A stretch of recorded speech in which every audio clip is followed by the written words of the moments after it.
রবীন্দ্রনাথের সঙ্গে রবীন্দ্রনাথের মা সারদা সুন্দরী দেবীর স্মৃতি খুবই কম। মাকে নিয়ে রবীন্দ্রনাথ লিখেছেনও খুব কম। সারদা দেবী যখন মারা যান তখন রবীন্দ্রনাথ নিতান্তই বালক। শিশুকালে যখন যাত্রা শুনতে যেতেন, ঘুম পাওয়া মাত্র বাড়ির চাকর আসর থেকে তুলে নিয়ে মায়ের কাছে ঘুম পাড়িয়ে দিত। যাত্রা শুরু হওয়ার পর মা স্বয়ং তাঁকে জাগিয়ে দেবেন। এই ভরসায় তিনি ঘুমিয়ে পড়তেন মায়ের কোলে কিংবা মায়ের পাশের বিছানায়। মিথ্যে অসুখের নাম করে রবীন্দ্রনাথ যখন মাস্টারমশাইয়ের কাছে পড়তে যেতে চাইতেন না, তখন মা দাঁড়াতেন রবীন্দ্রনাথের উকিল হয়ে। তবে রবীন্দ্রনাথ তাঁর মায়ের মৃত্যু স্মৃতি নিয়ে জীবন স্মৃতি গ্রন্থে মৃত্যু শোক পরিচ্ছদে লিখেছিলেন, মার যখন মৃত্যু হয় আমার তখন বয়স অল্প। অনেক দিন হইতে তিনি রোগে ভুগিতেছিলেন। কখন যে তাহার জীবন সংকট উপস্থিত হইয়াছিল তাহা জানিতেও পারি নাই। এতদিন পর্যন্ত যে ঘরে আমরা শুইতাম সেই ঘরেই স্বতন্ত্র শয্যায় মা শুইতেন। কিন্তু তাহার রোগের সময় একবার কিছুদিন তাহাকে বোটে করিয়া গঙ্গায় বেড়াইতে লইয়া যাওয়া হয়। তাহার পরে বাড়িতে ফিরিয়া তিনি অন্তঃপুরের তেতালার ঘরে থাকিতেন। যে রাত্রিতে তাহার মৃত্যু হয় আমরা তখন ঘুমাইতেছিলাম। তখন কত রাত্রি জানি না। একজন পুরাতন দাসী আমাদের ঘরে ছুটিয়া আসিয়া চিৎকার করিয়া কাঁদিয়া উঠিল, ওরে তোদের কি সর্বনাশ হলো রে! তখনই বউ ঠাকুরানী তাড়াতাড়ি তাহাকে ভর্ৎসনা করিয়া ঘর হইতে টানিয়া বাহির করিয়া লইয়া গেলেন, পাছে গভীর রাত্রে আচমকা আমাদের মনে গুরুতর আঘাত লাগে। এই আশঙ্কা তাহার ছিল। স্তিমিত প্রদীপে অস্পষ্ট আলোকে ক্ষণকালের জন্য জাগিয়া উঠিয়া হঠাৎ বুকটা দমিয়া গেল। কিন্তু কি হইয়াছে ভালো করিয়া বুঝিতেই পারিলাম না। প্রভাতে উঠিয়া যখন মার মৃত্যু সংবাদ শুনিলাম, তখনও সে কথাটার অর্থ সম্পূর্ণ গ্রহণ করিতে পারিলাম না। বাইরের বারান্দায় আসিয়া দেখিলাম তাহার সুসজ্জিত দেহ প্রাঙ্গণে খাটের উপরে শয়ান। কিন্তু মৃত্যু যে ভয়ঙ্কর সে দেহে তাহার কোনো প্রমাণ ছিল না। সেদিন প্রভাতের আলোকে মৃত্যুর যে রূপ দেখিলাম তাহা সুখশক্তির মতোই প্রশান্ত ও মনোহর। জীবন হইতে জীবনান্তের বিচ্ছেদ স্পষ্ট করিয়া চোখে পড়িল না।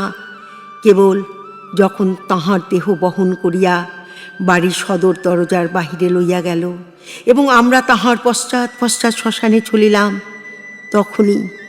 তখনই শোকের সমস্ত ঝড় যেন একেবারে এক দমকায় আসিয়া মনের ভিতরটাতে এই একটা হাহাকার তুলিয়া দিল যে এই বাড়ির এই দরজা দিয়া মার একদিনও তাহার নিজের এই চিরজীবনের ঘরকন্যার মধ্যে আপনার আসনটিতে আসিয়া বসিবেন না।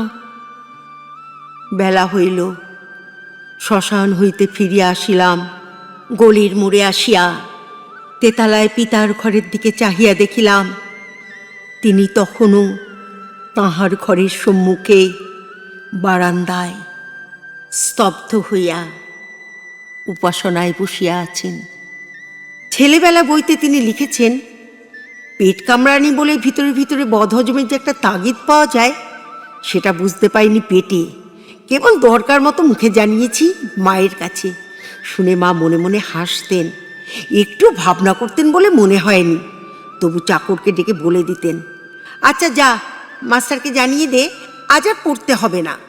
আমাদের সেকেলে মা মনে করতেন ছেলে মাঝে মাঝে পড়া কামাই করলে এতই কি লোকসান।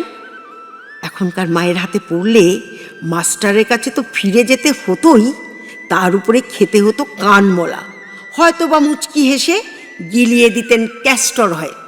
চিরকালের জন্য আমার হতো ব্যামোটা।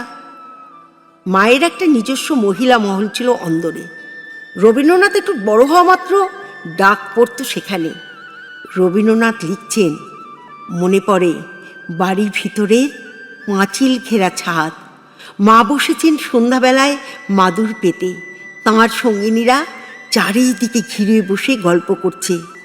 এই সভায় আমি মাঝে মাঝে টাটকা পুঁথি পড়া বিদ্যের আমদানি করেছি। শুনিয়েছি সূর্য পৃথিবীর থেকে 9 কোটি মাইল দূরে। ঋজুপাঠ 2য় ভাগ থেকে স্বয়ং বাল্মীকি রামায়ণের টুকরো আউড়ে দিয়েছি, অনুসার বিসর্গ শুদ্ধ। মা জানতেন না তাঁর ছেলের উচ্চারণ কত খাঁটি, তবু তার বিদ্যের পাল্লা সূর্যের 9 কোটি মাইল রাস্তা পেরিয়ে গিয়ে তাঁকে তাক লাগিয়ে দিয়েছে। এসব শ্লোক স্বয়ং নারদমুনি ছাড়া আর কারো মুখে শোনা যেতে পারে একথা কে জানতো বলো? জীবন স্মৃতির প্রত্যাবর্তন পরিচ্ছদেও সারদা দেবীর কথা রবীন্দ্রনাথ বলেছেন। পাহাড় হইতে ফিরে আসার পর ছাদের উপরে মাতার বায়ু সেবন সভায় আমি প্রধান বক্তার পদ লাভ করিয়াছিলাম। মার কাছে যশস্বী হইবার প্রলোভন ত্যাগ করা কঠিন এবং যশ লাভ করাটাও অত্যন্ত দুরূহ নহে। রবীন্দ্রনাথ তাঁর পাঠ্য বইয়ের 2-4টে কবিতা পড়ে মাকে অবাক করে দিতেন। শুধু তাই নয়, অন্যের মুখে শোনা পাঁচালির গানও তিনি মাকে শুনিয়ে বাহবা আদায় করেছেন। তারপর এলো মূল রামায়ণ পাঠ। পৃথিবী শুদ্ধ লোকে কৃত্তিবাসে বাংলা রামায়ণ পড়িয়া জীবন কাটায়, আর আমি পিতার কাছে স্বয়ং মহর্ষি বাল্মীকির স্বরচিত অনুষ্টুপ ছন্দের রামায়ণ পড়িয়া আসিয়াছি। এই খবরটাতে মাকে সকলের চেয়ে বেশি বিচলিত করিতে পারিয়াছিলাম। তিনি অত্যন্ত খুশি হইয়া বলিলেন, আচ্ছা বাছা, সেই রামায়ণ আমাদের একটু পড়িয়া শোনা দেখি। মা মনে করিতেন আমার দ্বারা অসাধ্য সাধন হইয়াছে, তাই আর আমাকে বিস্মিত করিয়া দিবার অভিপ্রায়ে তিনি কহিলেন, একবার দ্বিজেন্দ্রকে শোনা দেখি। তখন মনে মনে সমূহ বিপদ গণিয়া প্রচুর আপত্তি করিলাম। মা কোনো মতেই শুনিলেন না, বড় দাদাকে ডাকিয়া পাঠাইলেন।